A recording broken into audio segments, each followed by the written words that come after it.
Guys, welcome back to our channel. Pepex ko lang sa inyo yung aking rare adenium. Yan, kakaiba yung flower niya. Yellow, parang yellow orange na tapos may red. Magkaiba ng kulay. Siguro pagka matured siya ay nagda-dark red yung kanyang gilid ng petals. Pero ito kasi ka-blue bloom lang niya o kabubuka lang niya. Kaya medyo light yung kanyang kulay. Tapos yung center niya, yung pinaka-core niya ay dark. Ayan o.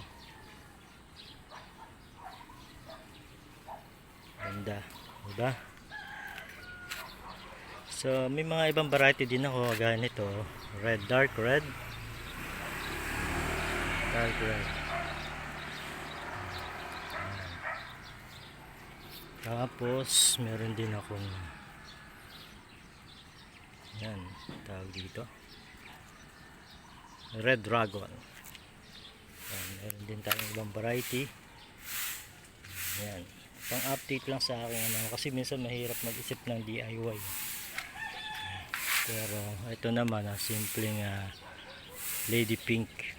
Pero ito ang aking vlog for today, ang rare na adenium. Actually may mga ID yan, kaya lang hindi ko alam ang ID nya. Pero dyan tayo. Ganda. So lamang guys, thanks for watching.